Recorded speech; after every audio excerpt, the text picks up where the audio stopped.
Hey, everybody. Jimmy with the Triple C Collective here, and I've got my semi co host, maybe semi regular co host here, Becky. Becky. And Becky's back, back again. Guess who's back?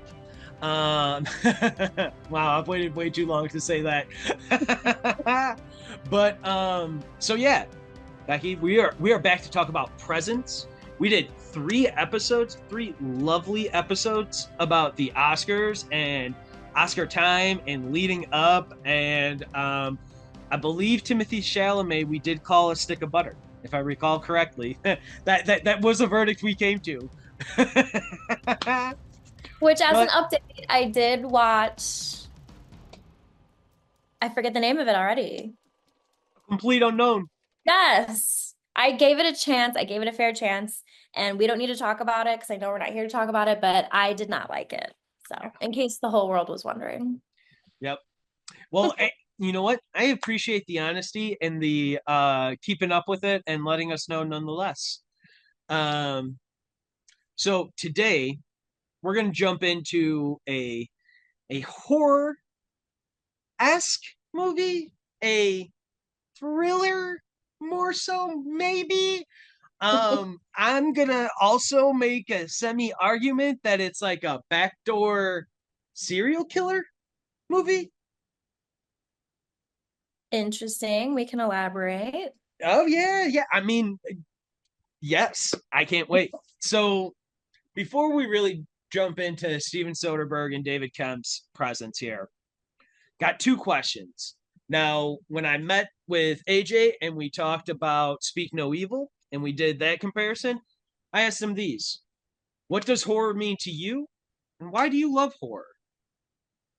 As a genre, movie, what does it mean to you? And why do you love it? Because from day one of us talking about pods and stuff, you were like, I like horror. That is something that we can talk about all the time because that's what you watch. You like them. So what does it mean to you, and why do you love that genre? That's a really, really great question. And I've sat and I've contemplated it because a lot of my friends hate horror and they don't understand my fascination with it. I think this is kind of like a two-parter for me. The first part of it is one of my favorite things about watching movies in general is the emotion that it evokes. And I think with horror, it puts me in a space where I can experience these heightened emotions in a safe and controlled environment. Obviously, I don't want to put myself in real world situations that are in horror films. Like I hate haunted houses even. Um, and then the second half of it is I love the psychology behind it. I've always loved, the study of human behavior, like real life serial killers have always intrigued me. And people think that's really weird, but it's just the psychology behind it. Like, obviously, I don't love serial killers, but I'm very curious about how and why they do the things they do. So I think that's where my love of horror comes from. So that is excellent. I also think about it. I mean, my degree is in a I've got a degree in psychology with a minor in criminology. I make this joke all the time. I was like, I was training to become Batman. Um, but I also steal that joke from Kevin Smith and from Clerks too. So like, yeah, I'm not that great. But uh, but I also love horror, and as I fancy myself the amateur filmmaker, one of the many things that horror as a genre and as a filmmaker, student, wherever you are, it makes you have to solve problems. Because some of the best things to do in like horror is, like as macabre as it sounds, is like doing the killing or the death scenes and stuff, but making it good. Like using the old like weed killer sprayers, filling that up with fake blood, and you chop off somebody's hand but you have that sprayer in there and you're spraying around the blood and stuff on there. Fill up condoms with fake blood, you make it intestines for bodies for a zombie movie that allows you to also bite into it and have it explode and stuff. Like there's little things like that, because then the exploding of a condom or whatever is like that's an in-house like effect that is like free. That's Yeah. not a CGI thing. That's not anything different. So like when you're trying to add production value, I just watched Super 8 not that long ago, and that whole like second like B line of that movie is those kids trying to make like their own little zombie horror movie, and like so every time I watch it, I'm like, ah, my little filmmaking heart, I love it so much. But that has absolutely nothing to do with presence. So Mhm. I'm gonna stop talking about that, and we're gonna dive back into presence. Horror, love it. As a filmmaker, it's just fun to make. They're fun to do the spooks, the scares, and like the blood and the makeup. Like half of the stuff is like all the behind the scenes things for me is why I love it.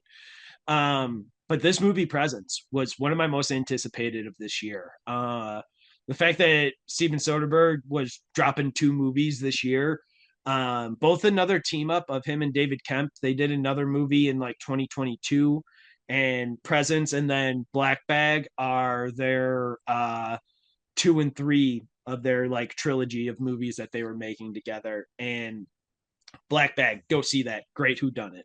A lot of fun.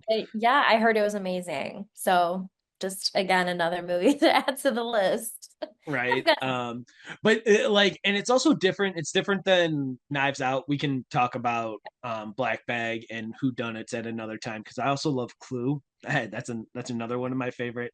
That's another one of my favorite Who Done It's. But Presence is.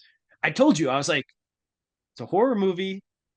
Check it out. And then you were like, meh. I mean, it's there's no like jump scares and there's no like slashers aspect of it either. Because to be fair, this whole movie is about from the POV of a ghost, yeah, which is one of the coolest things in the world. Is how it's shot, that's a fresh perspective. right? Yes. And did you get a chance to see Nickel Boys yet? No, I have not. I Mm. know. Like literally watching Nickel Boys and then watching this, they are the two most recent. Like I didn't know how to do that, or you could really do that like style of filmmaking for a Mhm. movie. And the best part is that they are two completely different genres. Like Presence really is that like horror thriller kind of like drama, whereas like Nickel Boys is a straight drama. Like I wouldn't call it anything else other than a drama. Um, but they both use the camera in very different, amazing ways. Uh, I saw this. I was lucky enough to see this in a theater because it didn't have that long of a window in there. Um, and I love Soderbergh. How about you? What are your where where did you first watch Soderbergh? And do you have like a top three favorite Soderbergh things outside of like Presence? Unless Presence is in that list. Admittedly, I had to do some research, and so a lot of his movies I did recognize. So I think the first thing I had seen was Aaron Brockovich. And I think when that movie came out, we were somewhat young, probably maybe like, were we grade school age, maybe early high school? So Aaron Brockovich, I feel like is like maybe 2000 or so. So like we might be like sixth grade. Okay. Like I like was like, I have no sense of time anymore. I can't even believe it's 2025. But yeah, I remember being somewhat young. So I think I did see it in the theaters. I remember going with my sister and my mom. Um, but then when I watched it later in life, I'm talking more recently, I appreciated it way more as an adult.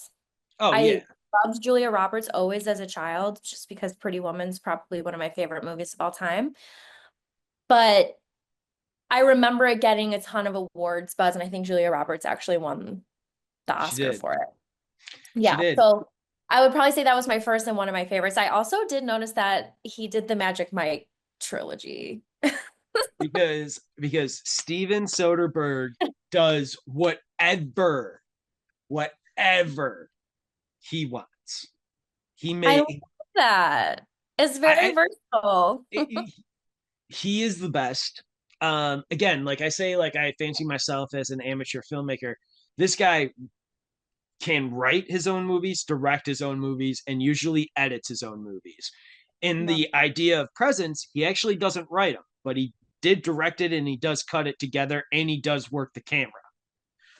Love. So like he is a guy and unfortunately, just like in the 90s of these movies, like growing up of like who we saw, there was just a lot of male filmmakers. So people like him, Kevin Smith, Robert Rodriguez, all these people who are writers, directors, and editors of their own flicks, they all like have like formed and shaped me in the idea of you have to know how to do this stuff yourself because sometimes you won't have the budget to pay somebody to do it. So if you want to make a movie, you've got to learn how to cut it together. You got to know what pacing is. You got to know what scene development is and stuff like that. Um, and so I just really respect the hell out of this. Like Sex Lies and Videotape from like 1989 is like an all timer.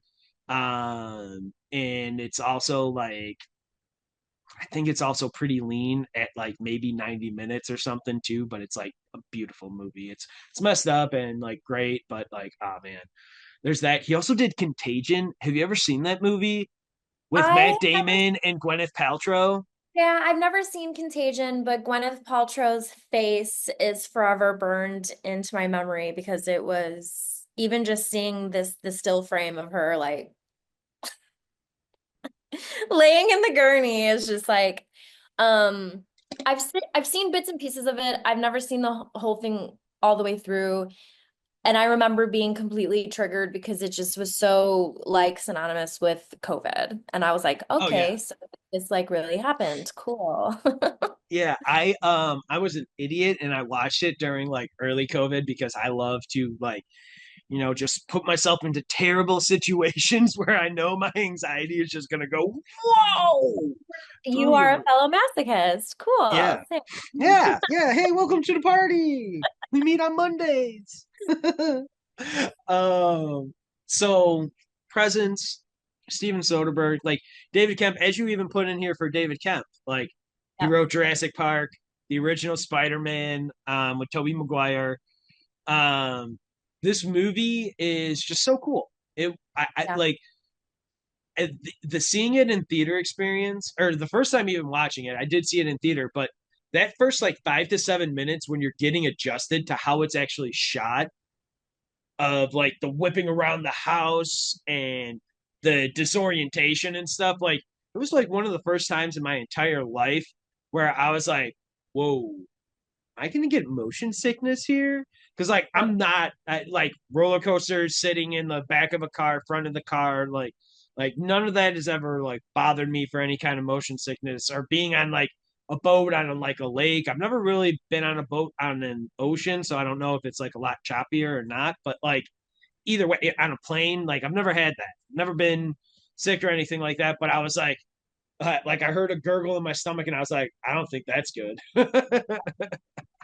Yeah, unfortunately, I didn't get to see it in the theaters, but I know the experience that you're talking about. Like the best way I can equate it is if you go to like Harry Potter World and ride any of the rides at Harry Potter World, you're immersed in it, right? Yeah, So I imagine it was that kind of a feeling.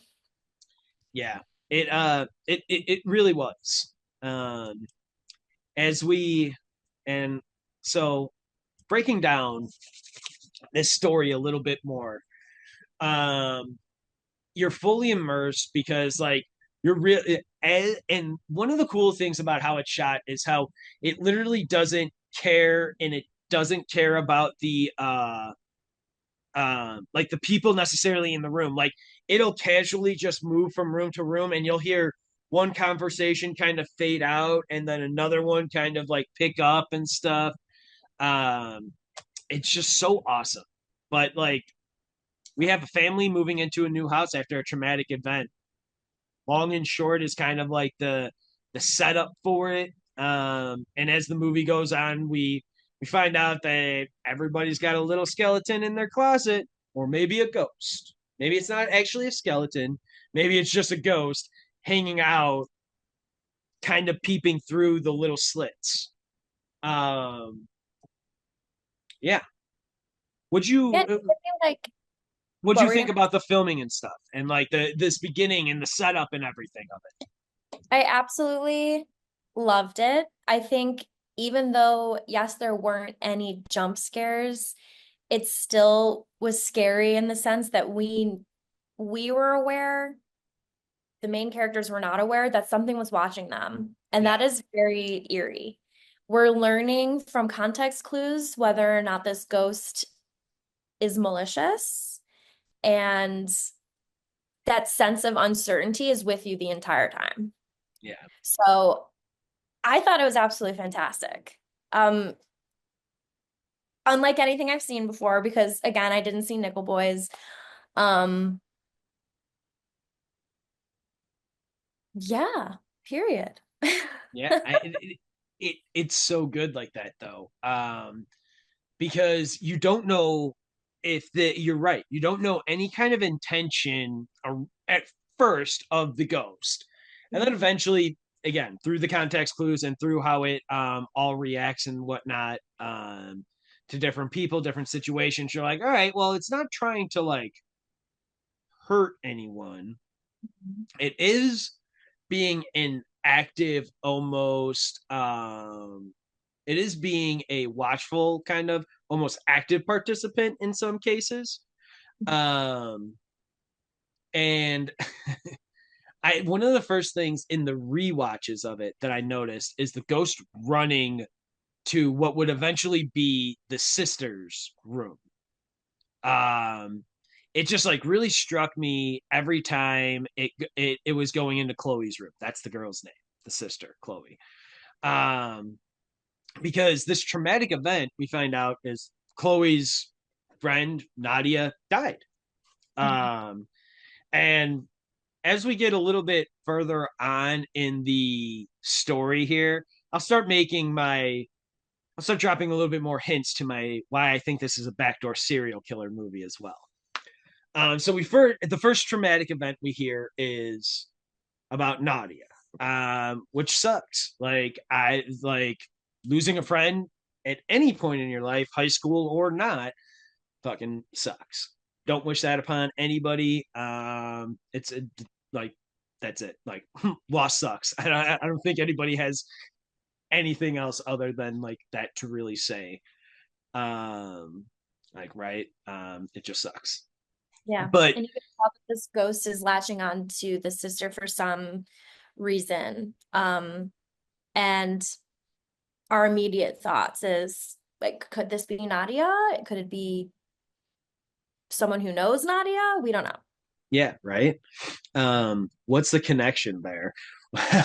One funny thing before the family moves in is the real estate agent. I just loved, I know how she's like frantically like running around and like spraying all the like spray all over and stuff. It Like, also was Julia Fox, so it's like, who better to play a yeah, friend yeah, a frantic character? person like that. Wonderful, Yes. wonderful. Um, so what about this cast? Because one thing I do want to say, so when I was watching this most recently with my wife, I think sometime last week, um, the ghost goes down the stairs, sees the kitchen, and the first thing she says, like before the real estate gets in there, she's like, "Oh my god, I love that kitchen." And I was like, "Oh yeah, it's like I just love this house." It's like I was just like the whole house is nice. Like sure the kitchen is nice, but like everything about the house I thought was just like cool. It had a nice little like backyard. I like that like odd side drive that also had like the two parking back there, but I just like the layout of the house. I just thought it was cool. Um, but this cast, we also get Lucy Liu. Yes. Big We get name. I love Lucy Liu. I love that she's like making a comeback and like because I feel like she went away after like Charlie's Angels. I feel like she went away for a Yeah. while. Mhm. Um, I don't know. She might have had some personal trouble. It seems like if she did, she's moved past that. So if she did have any kind of like whatever, I'm glad. Because Lucy Liu, like Charlie's Angels, was always one of my favorites. And she's really great in this as this role as this like oddly enough, before we were recording about Death of a Unicorn, which like we could do our own episode about that because I did like that movie. Movie's really weird though. Death of a Unicorn's really weird. So like I also don't know like I also don't know. I don't know. We can talk about that at another time. But Death of a Unicorn was really we were talking about Paul Rudd being a bad dad here, and I would say the same thing about Lucy Liu kind of being a bad mom here. Yep. Um, at least to Chloe, like the way that treats like the brother Tyler is like clearly like the preferred child of that of the two of them, which like sucks. But and like Tyler's like a dickhole himself. Like he's kind of a dirtbag He's a little bit, you could tell he's babied by his mom. Like for she's a sure. textbook like boy mom. And there's psychology behind teenage girls and their relationships with their mothers. I am obviously not a therapist, so I can't speak too deeply on the topic, but it's like a known fact that teenage girls have complicated relationships with their mothers because inherently mothers have a tendency to react more harshly towards teenage daughters because of jealousy. Hmm. And I know that didn't necessarily come through, but it was very clear that she favored her all-star swimmer son. Son Yeah. over To this house so he can go to a specific school that had a good swim team, right? It that was had like, a good swim team because they were moving for the daughter that had the traumatic event, and it's just like, don't worry about it. Time will just get her better, and it's like, and then we can talk at this in this same breath. We can talk about Chris Sullivan as the dad, yes. and who we both said independently of us talking, like in our notes, we were like, Chris Sullivan, best performance of the movie. Mhm. Um, However, the other comment I've got to make is of your notes and what my wife also said. It's so funny about how you two are connected on these movies that I taught that like when we were talking about conflict and stuff, Yeah. and you're like, oh, it's like a religious Mean Girls, and I say that to my wife, and she's like, the receipts are the burn books. And I was like, this is why you need to pod with me, Jessica, please. But and so I was writing up this, and she was like, man, who's the dad? Chris, he sounds so familiar. And so she looks it up, and he's like, oh, of course it is. And I was like, it's Benny from Stranger Things. She's like, no, you idiot. He's from This Is Us. and and I was like, oh, well, I've never seen This Is Us, but we've both watched like Stranger Things. Yeah. Um, so again, because that's exactly what you had in your notes, like, famously from This Is Us. And I was like, yeah, that's another right over my head. I recognized him immediately because I never finished This Is Us after they revealed how the father died. I was like, okay, I think I'm officially signing off of this show. But I always felt that he was the best character on that show. Even though it was all about the mother and the siblings, he was the husband to one of the siblings, and he just was the best character on the show, in my opinion. And so I was so happy to see him because I cannot recall seeing him in anything else. He's Benny in Stranger Things season 1. You've watched Stranger Things, right? Who's Benny? Is Benny the cop? No, Benny is the restaurant owner who gives Eleven, like I think is the first one to give her Eggos. Oh my, I have not watched the first season of Stranger Things since it came out. Yeah. I was ready to put up a fight because I was like, he is not the cop. That would have been stupid to question your knowledge, but I was like, he wasn't the cop. No, no, he's not Okay. David Harbour. No, no, no, no. He's not David Harbour, the cop. You're right. He's not Hopper. Yeah. No, no, no, no, no, no. You are correct. He is not that. But he's the one who owns like that little like truck stop restaurant thing, and like she is like literally running from like her father, like the government agent dude or whatever, stops there, and then Benny is the one who makes the call to like 911 or child protective services or whatever, and they're tapping all the phone lines there locally. And so then she escapes, and Benny gets like I don't know, gets like popped in the back of the head or whatever. But Never really. like that without a doubt. I because I always remember being like, ah, no, Penny, oh man, like because he was trying to help a little kid, like like Well, what do they fuck say? deserve No to good live. deed goes unpunished, right? Yeah, right. That's a good point. Good point. Um, and but we also so in this cast we also get to learn a little bit about all of them, like Lucy Liu. She is I call her a bad mom, but some may call her complicated because she also very much so has this lingering thing just kind of hanging out there that she is very much so a part of something that she shouldn't have been, probably illegal, maybe illegal, definitely illegal. um, Yeah. and we also got like Chris, but it's just funny that Chris Sullivan is also playing a guy named Chris in this movie. I don't know, maybe keeping it easy. Like they didn't really give people names. Like they could have easily have just been like husband, brother, like sister and stuff as they Yeah. were going. But I doubt that. David Kemp's not like a hack writer like that. I'm sure he gave them all real names like that. Mhm. But I love Lucy Liu, love Chris Sullivan. What'd you think of Chloe? I don't recognize her as an actress, so I think I would assume is someone newer on the scene. For Um, sure. I think I'm indifferent about her and the character. Um, I shouldn't say that. What I appreciated more was the relationship the father and the daughter had. I'll say Yeah. that. I'll say that. I thought that was very important to the film, and it was really great to see, I think, a positive influence of what a father should be to his children. Even when he was hard on his son deserved it. Yeah. Um, Like there's a, the best epidemic. line. Yeah, like there's a huge epidemic going around right now about how we have a tendency to be a little bit softer on men or boys, like when we shouldn't be.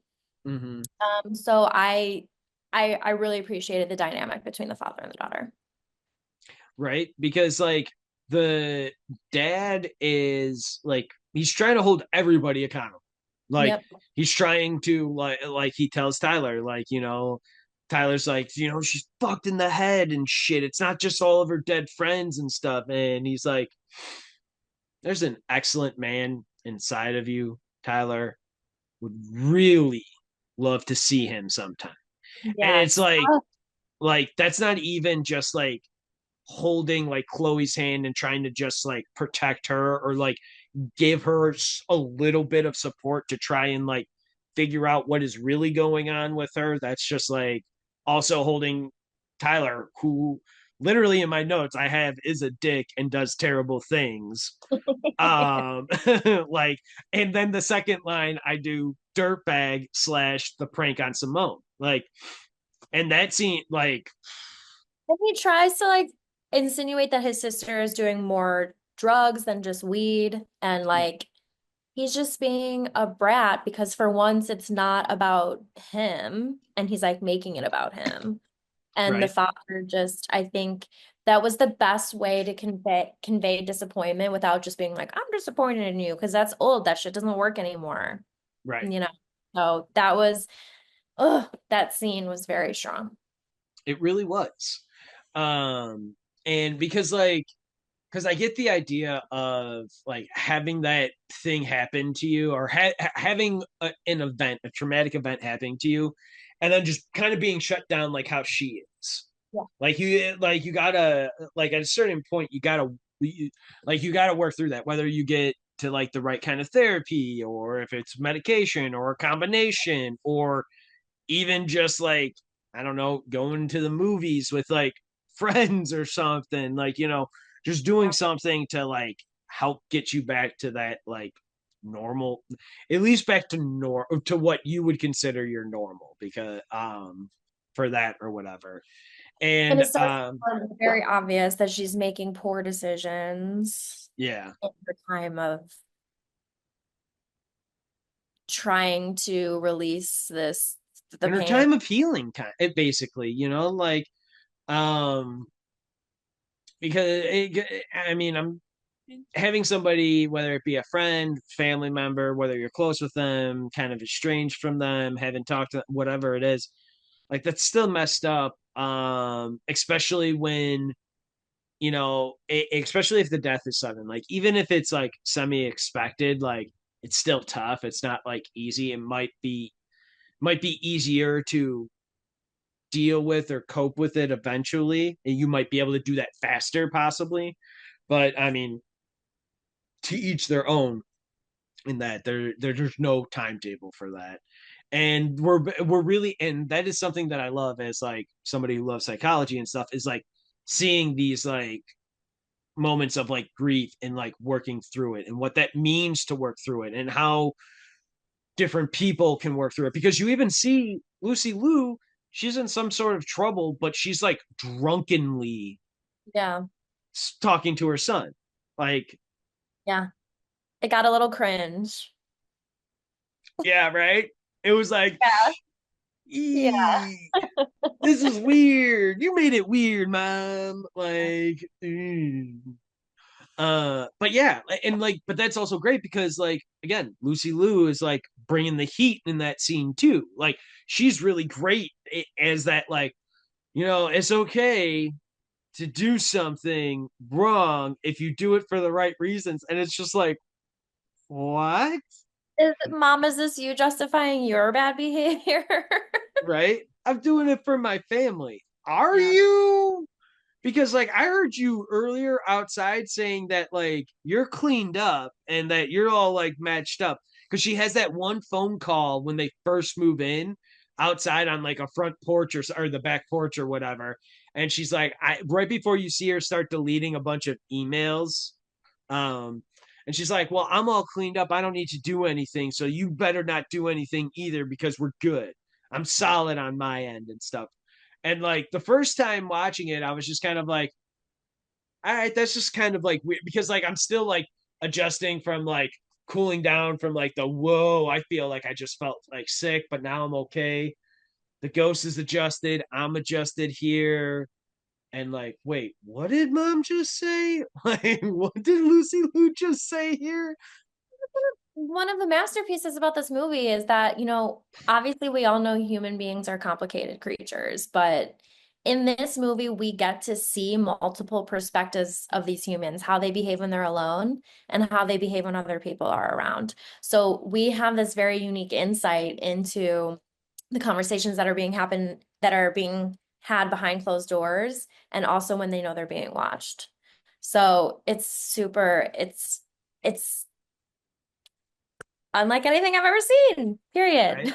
right. And I love it. And so we also find out though through conversations between like actually kind of think it's a little after that. I hope there's an excellent man inside of you. Tyler then or like the dad walks off and Tyler still sits down there. And then the Tyler comes down after trying to apologize to his sister, and he says that like, she told him to like fuck off or or whatever she says to him. Like rightfully so. Like I get it. Yeah. Like but during that conversation later on in the movie towards like the kind of tail end there, you find out that there's another girl that had died, Mhm. that Chloe also knew, not as well as Nadia, like because Nadia and Chloe were like best of friends. That's kind of what you got there. Like they were hanging out for a long time together. They would be considered very close. And then there was this other girl then who died. And so that makes two girls who have randomly been killed, killed, possibly dead. We don't really know what happened to them. They're just young girls gone.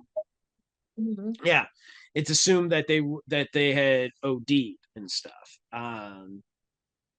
So during that conversation, I was like, oh, so there's two of them then. No, Mhm. um, always crazy. What about What about Tyler and his friend Ryan? I am Or do you have bi. anything else about the two girls being killed? Um, I don't have anything else about that yet. Okay. We get introduced to the new friend in town. As soon as he comes on screen, I am already skeptical of him because I don't trust men. But he's just kind of, he gives off ick. He's already like making advances at the sister and Oh, is that your sister's room? Or like yeah, that's my sister's room. Oh yeah, yeah, let's go say hi. yeah. He's just icky from the get-go. What was his name? Irrelevant. Ryan. Oh my God. Ryan. Literally, so literally in my notes, I've got sister Chloe, friend Nadia, died. Ryan Dirtbag. Yep. Yeah, he was the key. But Yep. I mean, honestly, he played the character well because that was probably what the notes were. Like be kind of like under the radar, icky. You come off like this average teenage boy, but I don't know. Do we suspect you of being just an average, stereotypical average teenage boy, or what's going on with you, Ryan?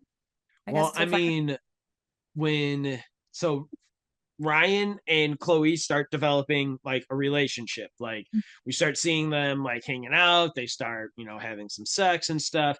But one of the things like early on in their conversations between like Ryan and Chloe, he's always like, I've never had like the power. Everything's always been out of my control. I'm never allowed to make any of my decisions.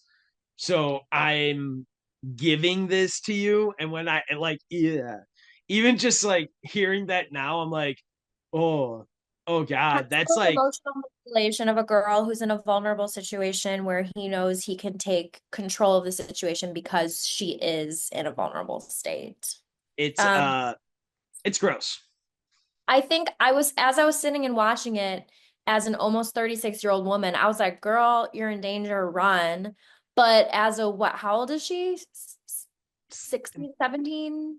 She's a teenager, she's in high school, Yeah, obviously.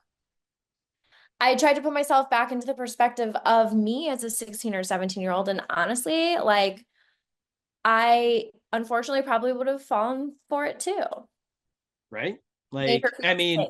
hindsight's 2020 at that point. Like, you've you've lived your life up until this point, so like you have that you have that wisdom now of being like, oh no, this is red flag central. Like Yeah. this don't sound right. This math ain't matting. Yeah. Math ain't mathing, if you will.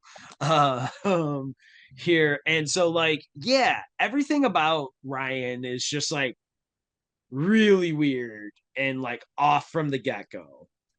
We And you pick up on the ghost's feelings towards Ryan as well. Like obviously without any dialogue, you have to try to figure out what the ghost, because again, we're seeing it from the ghost perspective, but they're not speaking, they can't communicate, obviously. So they do it's a really fantastic way of showing the ghost is angry, right? Like the camera will shake and things like that. So it was just so cool. It's what you're feeling internally, and you're like, oh my God, like someone needs to do something. And the ghost is like, you could feel it. And it's so good. yes. I do again, we talked about how like the ghost is that active player. It gets mad, it knocks down like Mhm. shelves and is moving book and like it's Yeah. not even doing it in like an it like some of the knocking down of like the shelves or like knocking things over, turning on lights and stuff like that. It kind of seems to be like angry or almost like frantic. But there is the straight up of moving everything on Chloe's bed from her bed to her desk shelf, which isn't like malice. There doesn't seem to be any kind of like heightened emotion tied to that. It is literally being like trying to be like, I'm here, like somebody's here. I'm trying to Yeah. let you know, After you, like you're safe. yeah, you're safe. I'm not trying to like hurt you, but like you're right, that feeling you've been feeling of something here, watching you, taking care of you, whatever you've kind of been thinking here, Chloe, is right. Um, and I love in my notes, I call it the weird vibrating thing. But it is, but like there is, I couldn't think of a better way to describe it, because Yep. with the sound effects and everything, it's just like Yeah. kind of thing. And Those clearly exists on another plane, yeah, and they're trying to communicate, and it's coming through with energies. and that leads us to like the feeler lady. Like the Hmm. feeler lady is a really interesting character. She's like I don't know, like a medium. They kind of describe it as like some people have a doorway to communicate with like the dead or the ghost, or people kind of maybe trapped in an in between. I guess if you're religious in the Christian kind of sense, like a purgatory almost kind of seeming thing. And some people can access it during dreams, they tell you. Some people had the door just kind of open. Some people have the door completely blown off the hinges with no closing at all. This feeler lady that they bring here is off the hinges, if you will, which is kind of funny because that's kind of how Lucy Liu feels about her. Yeah. Is that this feeler lady is like off her rocker and unhinged and needs to get out of the house. I probably would feel the same way. She was acting kind of erratically, and the husband almost was taking advantage of the family and was like, "Oh, like we needed to miss work. Like, what can you do about that?" You know, so you're like, "Oh, this is all bullshit." But we, the viewer, kind of know that it's also not. Right? She's tapping into something there. Yeah. There's something a little bit more. We've got we've got our Mulder hat on here. We want to believe that she has something and that she's really connecting. And like we as the viewer, we're like, oh, there is something going on. And that's the beauty of this movie, because like it keeps you being like, yes, but she's right. She's all crazy, and yeah, it And, probably is a scam and 99 out she's of 100 times. and she shares really nonsensical information that you don't find out until later is extremely valuable. Even I, in the moment, was like, huh? Right? I'll hold on to that little nugget. We'll see what happens with that. Right? Hmm.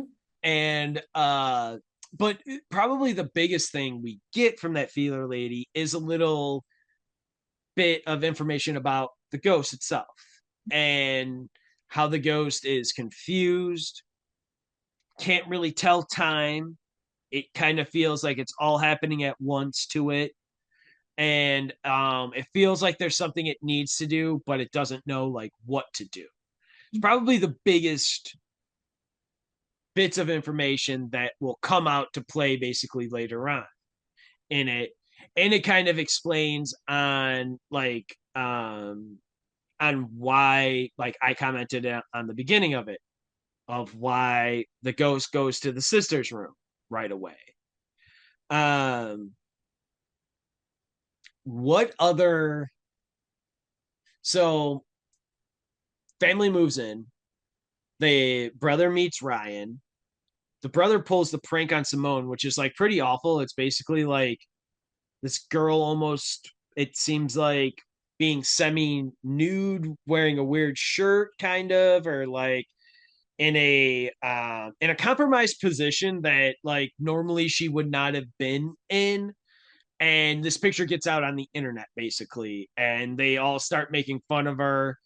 And you come to find out when Ryan, because Tyler and Chloe's parents go away for a weekend, and Chloe tells Tyler that, and it's like, yeah, let's party. We all remember those high school days. And so she's like, come over, tells Tyler, and they're like, well, what about Tyler, my brother?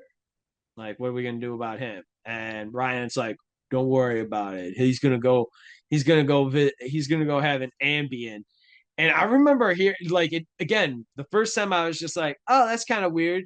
The second time I was like, Yo, that's a real like weird thing to be like, oh, you have like Ambien on the reg? Aren't you just like Like, a don't like a worry, I'll just put your brother to sleep for a little bit. yeah, it'll be fine. Don't even worry about it. It's like, well, what the hell have you tried doing to me?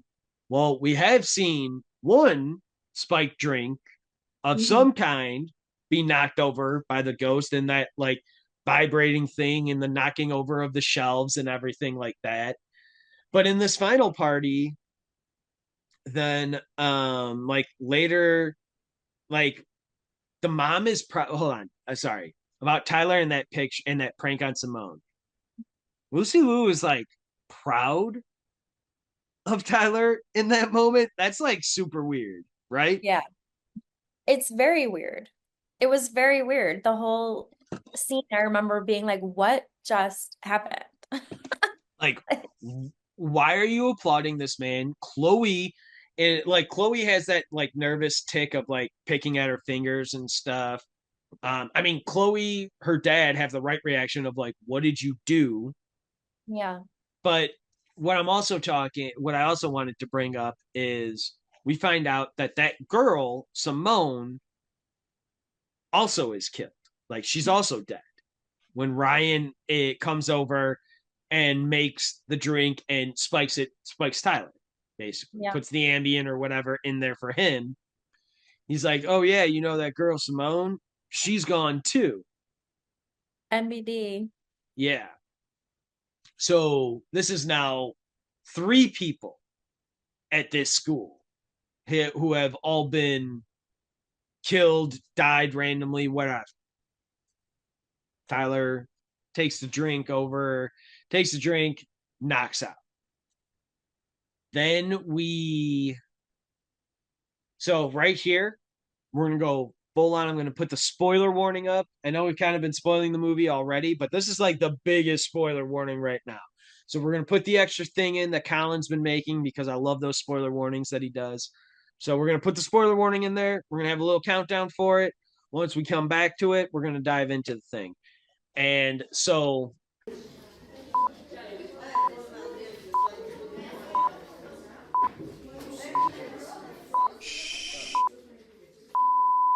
we're back from the spoiler warning now. And so we get revealed to us that Mr. Ryan here had successfully spiked Chloe's drink now.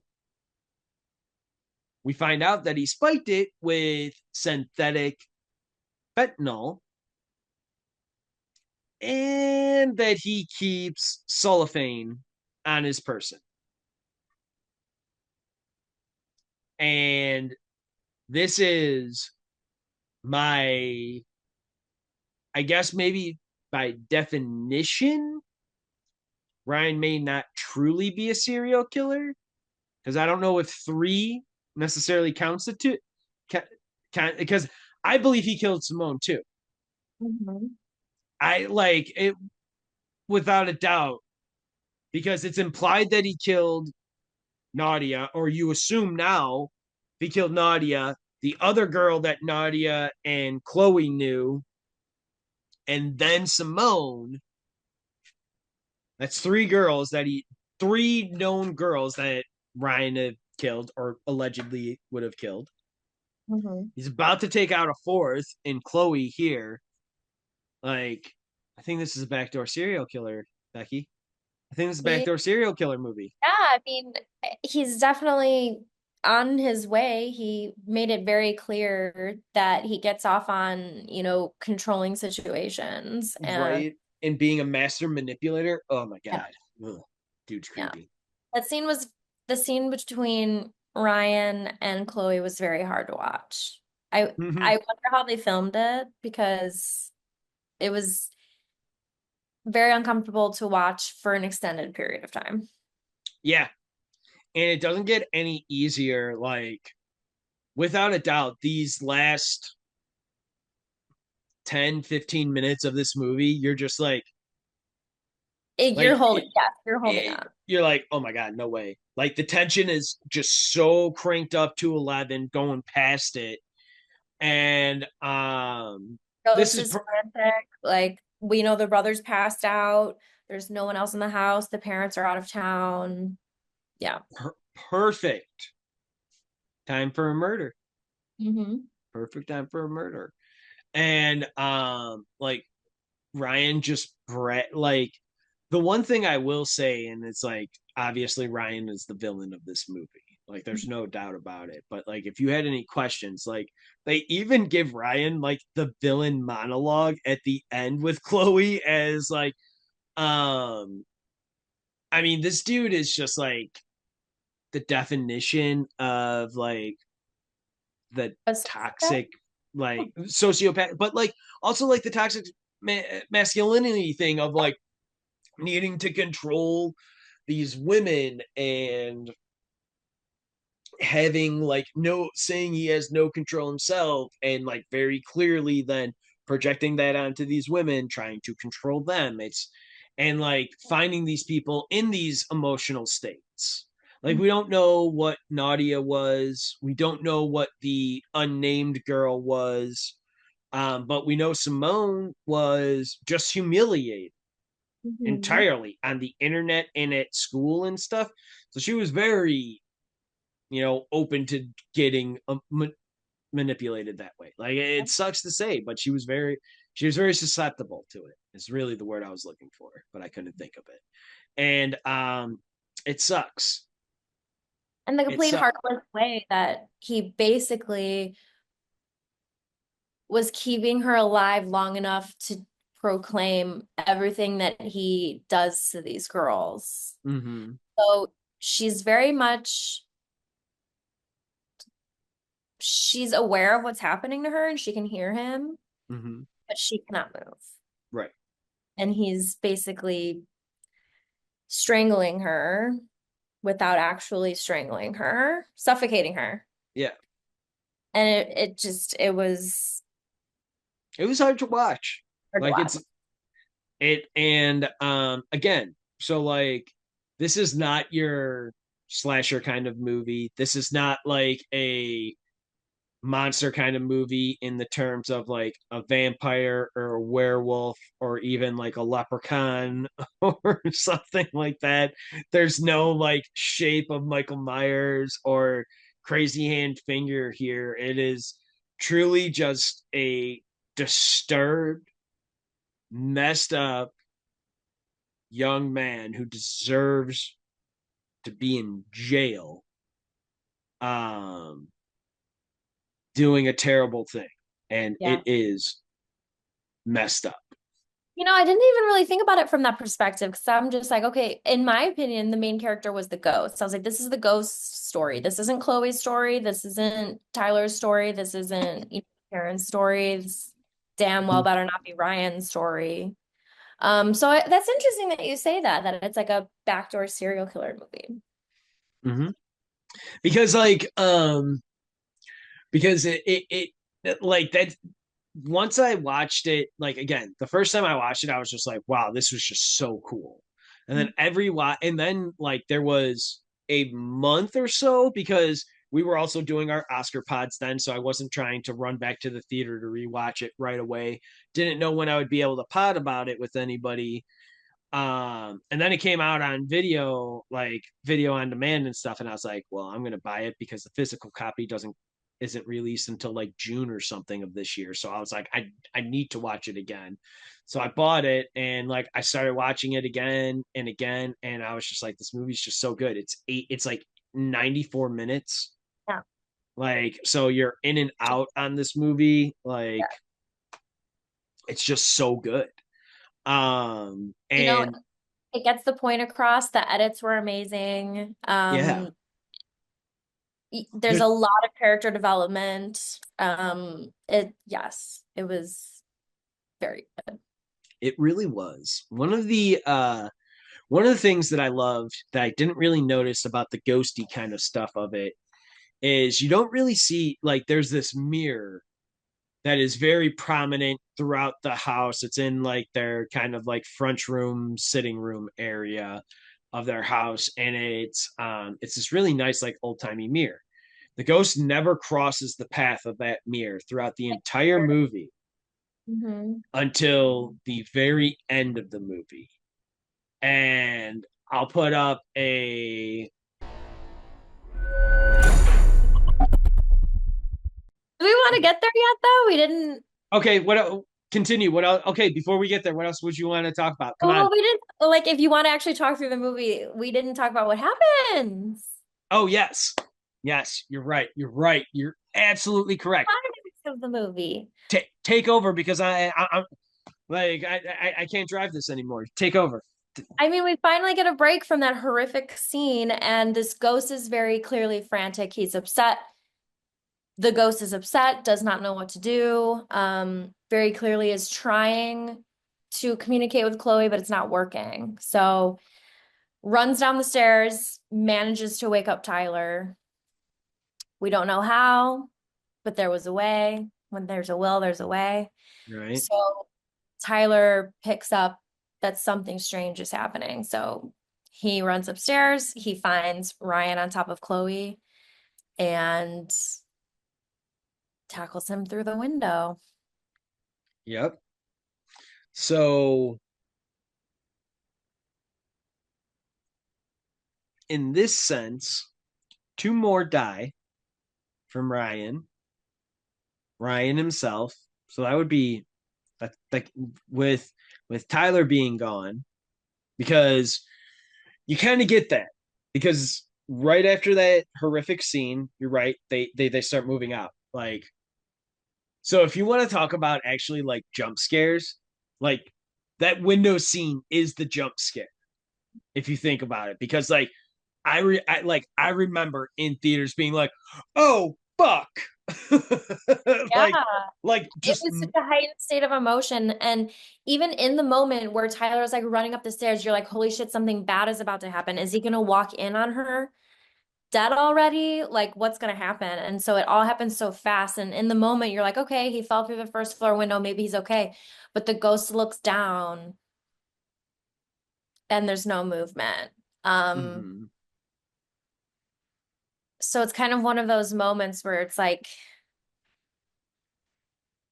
the ghost is truly the hero in this circumstance, but her brother just saved his sister, which is another amazing quote that we missed from the dad, where he was like, it wouldn't kill you to be kind to your sister.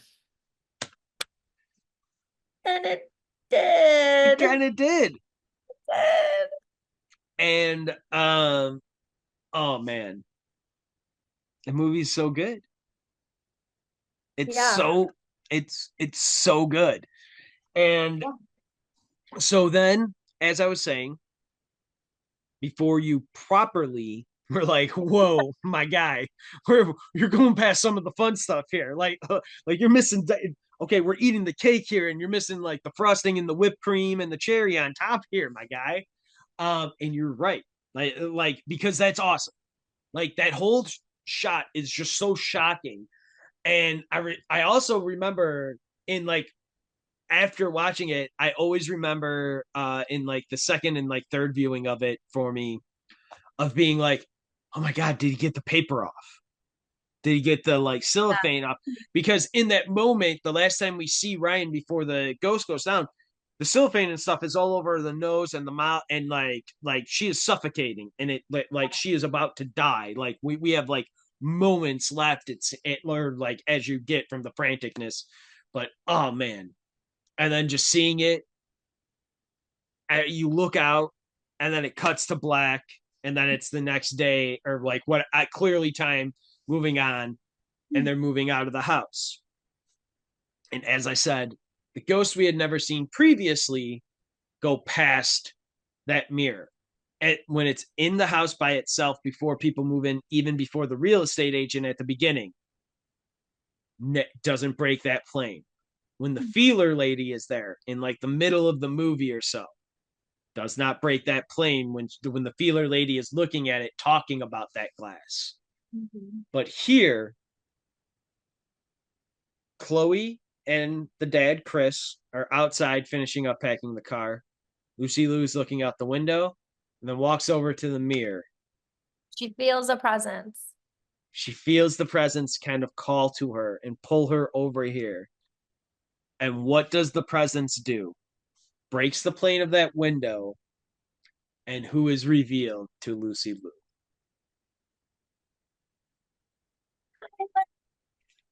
It's Tyler.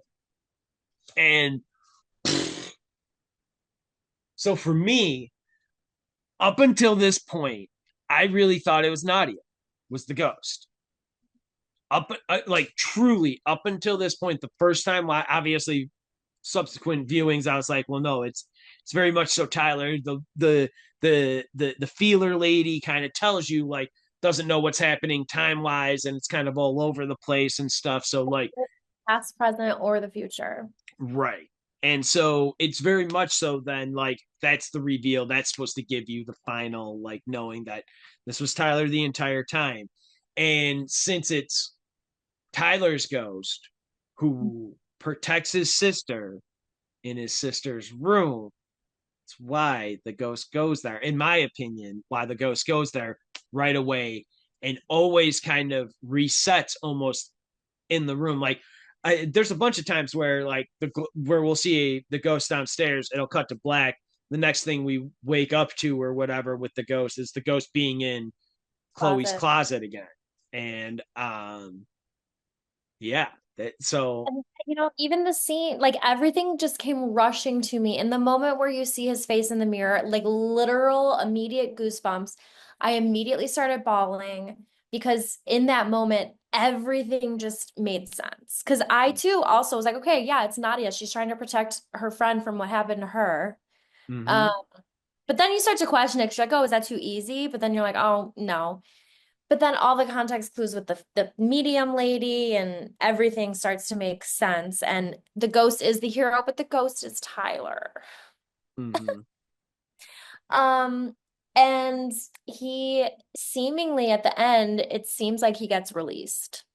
Yeah, yeah, We don't yeah, know like if the ghost has experienced this instant. We don't know if it was the one and only time. Um, but it insinuates that the presence gets released. absolutely gets released. And again, if you're religious in the Christian Catholic background that we have, like some form of heaven, because you literally see the ghost kind of go woo. It's actually a Oh, really cool drone shot because that's yeah. how they had to have done that. Is like because that's like going from inside the house up and then looking all the way up.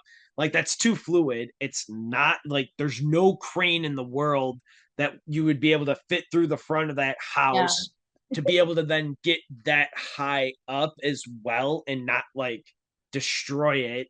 So you do that with a drone, and that end shot is just great. This whole thing is just shot amazingly. Like Yeah. Steven Soderbergh did a great job being the camera operator for it. This whole movie, like I've watched this thing like 4 or 5 times now, and each time it just keeps getting better. And like that's also a good thing about like a good movie or a good indicator about a good movie or a good movie for you as a viewer is the more you watch it, you're like, God, it hasn't lost an edge. It hasn't lost like a beat. And each time, like Tyler and Ryan going out the window, I'm like, oh fuck. Yeah. Like, ah, it's great. Um, Good. It was so good. It made me laugh, it made me cry. It did scare me, even though it didn't have the jump scares, it did scare me. It is, a very eerie movie. And it evoked so much emotion, and that's what I loved about it, because I'll say it, I said it once and I'll say it again. Like, even without the ghost having dialogue, you felt what it was feeling. Even in the scene where Chloe was having sex with Ryan, the ghost like runs away and hides in the closet and is like trying to hide itself. So it's it's like embarrassed. You can very clearly didn't want to watch, but still is very much there looking after her. right. So it's like it's not leaving the room, but it's leaving the eyesight. It's Yeah. making them leave the eyesight. So it's like it like just turns and looks at the wall. And like And the scene where he makes a mess of his what we now know is his room. yeah, He's angry with the family. The family's like in the middle of a fight, and he runs upstairs and trashes his room. And in the moment, I was like, okay, there has to be symbolism behind this, and they don't really necessarily explain it, but I kind Oh, of saw it as like the ghost is angry about something. Like, I always thought that doing it to Tyler's room and seeing the family having the family see it to Tyler's room was real proof that Chloe was not crazy, because up to that point, Chloe was the only one who saw it, despite yeah, her father saying like, "I believe you, I want to help you," like I'm here for you. I'm really trying. This is all kind of weird, and I don't necessarily get it all, but like I I don't want you to do this alone, like a good dad, like a good parent, father figure, or whatever. But for sure for me, that's what I thought. I thought it was the proof was the writing was on the walls, in that sense that like Tyler, her biggest hater, biggest doubter, it happens to his room with everybody seeing it, because then after that they start having those family meetings of being like, should we even live in the house? And like Chloe's the only one who's like, it's not gonna kill us.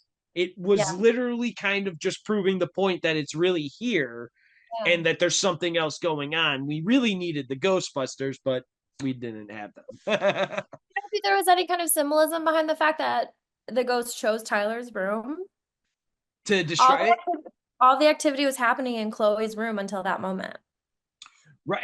I think because I think it's because well, I think there's that connection between the ghost and Tyler that you end up finding out. Mhm. And I only go back to having Tyler's room destroyed by this ghost and not having it be Chloe's room or anybody else's room, was the idea of the ghost being like, no, Tyler, I am real. Like, just again trying to prove I am real, because like all Chloe had said is what had happened to her. And Tyler's not going to believe her.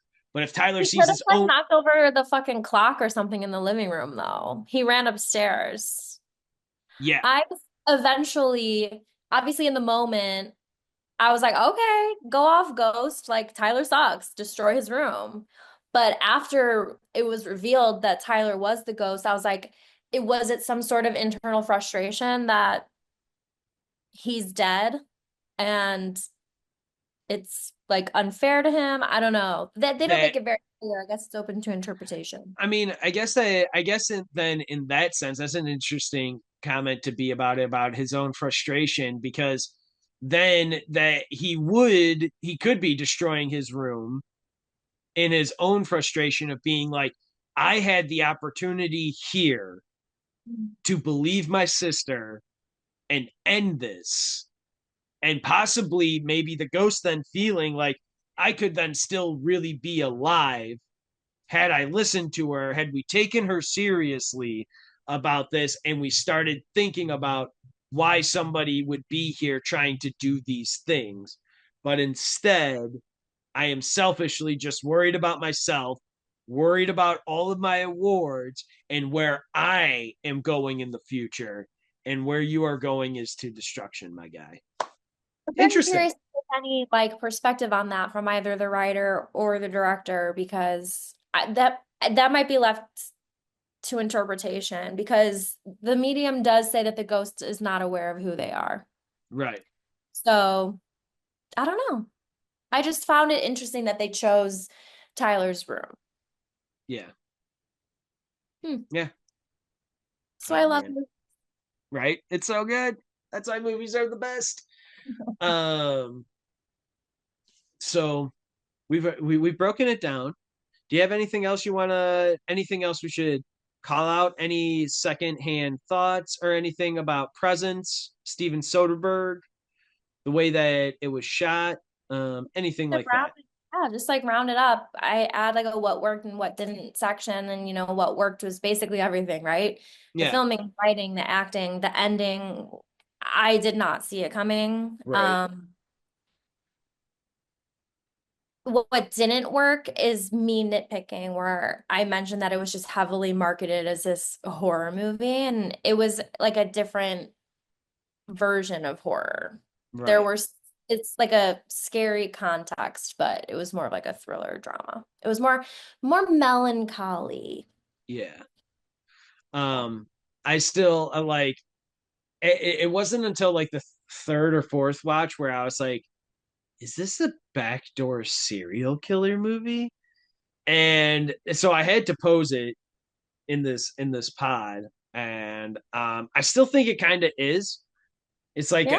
it's like a backdoor ghost serial killer movie, and it's just interesting. This whole movie was so cool. It like if anyone watching this at home hasn't seen Presence and you've been with us already for like the last, I don't know, like hour or so, sorry you haven't watched it yet. You should probably should have paused this and come watched it and then come back. But hey, to each their own.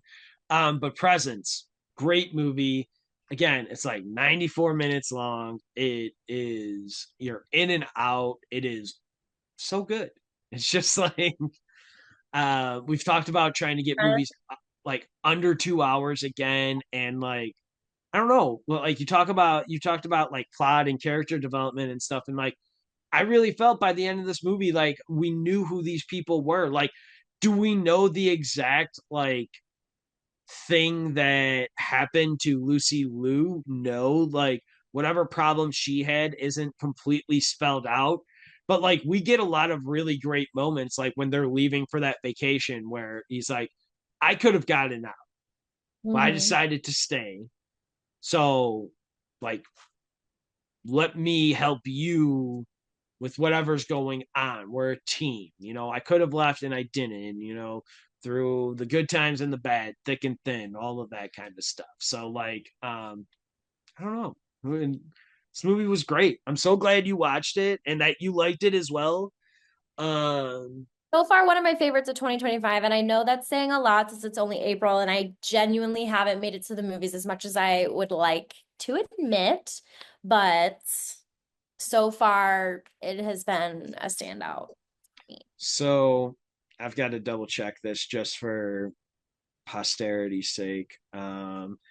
I have, for the first time ever, I have kept notes of all the movies I have seen since the beginning of the year, since January, Wow. You're gonna kick uh, ass and be like, I've seen including Death of a Unicorn, which I saw today, the day we are recording. I've seen 18 movies in theaters. I have some work to do. I do plan on getting the AMC pass, but I have to figure out some stuff first. But I have an Absolutely. ongoing list in my phone of movies I do want to see. I genuinely do want to make it to the theater, but one way or another, I'm going to see these movies. So, Absolutely. or And I mean, to be fair, of the 18 movies I've seen, I've actually gone to the theater 20 times, I can tell you. And because I saw Dogman twice, and I also saw Snow White for a second time on Saturday oh, with how was my. that? So, Snow White's actually not that, like, it's really not that bad. The dwarfs are awful. The CGI for the dwarfs are I like, heard. are like actively bad. Whose Um, decision was that? Because I don't know, but they're just like actively bad. Again, it's one of those things where like which we talked about in Wicked for our Oscar pods. I had the problem of the not having like midgets, little people in Wicked for the Munchkins. I had the exact same like things here with the dwarves in Snow White. Like could have gotten real people, put some like funny makeup for like noses or whatever on them, and like called it a day. Because the problem that I really had is that there's a bunch of stuff like in the forest and then like in basically like the castle. And the stuff kind of in the castle is like real sets that are dressed, that are built, that are painted, that are decorated. The Mhm. real set shit of Snow White looks beautiful. I'm sure it's so It's any so Disney good. movie is super like magical, but But I the personally just st- but the stuff outside and the dwarfs, like in the forest, is just like uncanny valley, like bad CGI. Like Rachel Zegler. she's great. Like she sings, she's got a set of pipes on her. Like she's not actively bad in like her acting or anything like that. Like it's good. It is they do some like really nice remixes of like the classic Snow White songs, and I have no other way than calling it a remix. Calling it a remix might be the wrong way. Calling it like a redone kind of version might be a Yeah. better description for it. But like Whistle While You Work is like a perfect example of like how they kind of redid it and it like really works. I like it. Like the songs and stuff like work. I like that stuff. If I'm being honest, this version of Snow White that they just put onto screen will win Tonys on stage. Without a doubt, put this movie on stage and it's a better stage musical than it would ever be a movie because the songs are good. If you get people singing, it is good. You build real sets on a stage Yeah. and it will be good.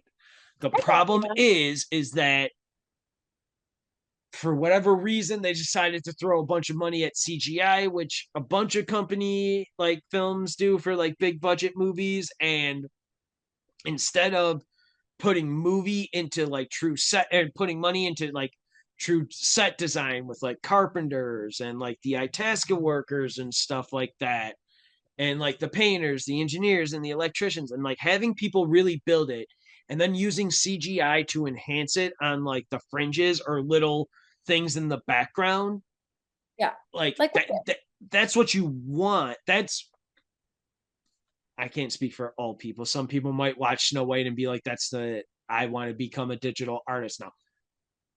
Go in peace, my brother or sister. Like I hope you do it, and I hope you upgrade it. Like you make it better. Like it inspires you to do better work, or like make it better than what you saw, or give people that same feeling. But so it's like it's weird because like it's not great. It is not great. But I really think that if you take that movie and put it on stage, it'll do gangbusters. I mean, I they put would Lion say, King on stage. They put Aladdin on stage. oh yeah, Like, Aladdin was amazing.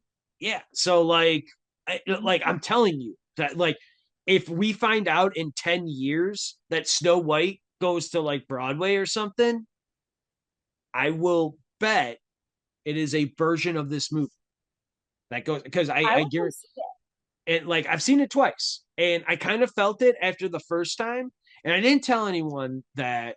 But after the second time, I'm like very confident this new Snow White movie would probably do gangbusters on stage, like almost without a doubt. I just want to retire Disney live action. Well, that's how Disney keeps their copyrights of their old animated films.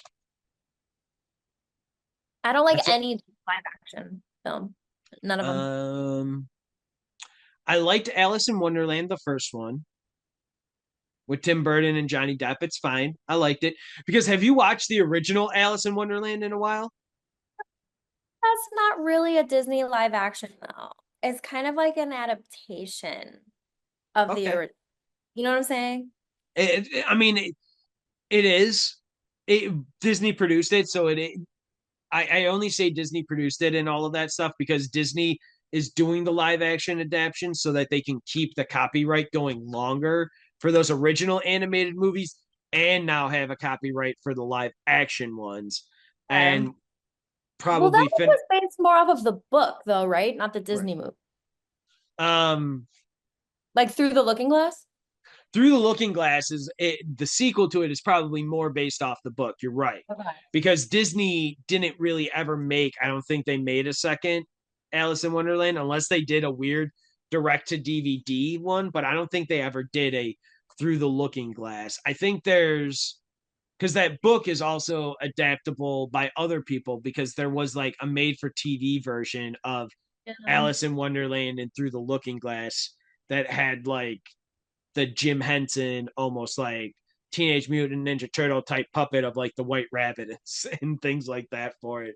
They're really wonky. Like I don't like any of the Cinderella, the only Cinderella one that I do like is the one with Brandy and Whitney Houston because it's fucking fierce. But Mhm. that was like a made for TV adaptation of it. But like I did not like Beauty and the Roger Beast. and I Hammerstein Cinderella. That's did literally what they call it, Roger and Hammerstein's, because not. that's the to differentiate it from Disney Cinderella. But yeah, Yeah, um, I liked Emma Watson as Belle in the remake of Beauty and the Beast. I didn't hate. I mean, I, here's the thing: I've loved Emma Watson since I first saw her in yeah, me too. 2001 in Harry Potter and the Philosopher's Stone. I yeah, it's just or Sorcerer's Stone, whatever it's called. Philosopher's Stone, I think, is actually the international book title. Huh? Yeah, that I'm wearing my Leviosa. Harry Potter shirt. Nice. There you go. Um, so we're still rambling and we haven't wrapped up with presents yet. Okay, so we have nothing else to talk about presents. Go see Presents. Steven Soderbergh's one of two movies this year. We loved it. This is episode 158 of Commentary Track. AJ and I did 157 with Speak No Evil. So this is number 158. Yeah, I am Jimmy with the Triple C Collective. This is, Becky. we hope you all stay safe. Thank you for joining us. Please like and subscribe to this video and to our channel. And we will see you in the real world.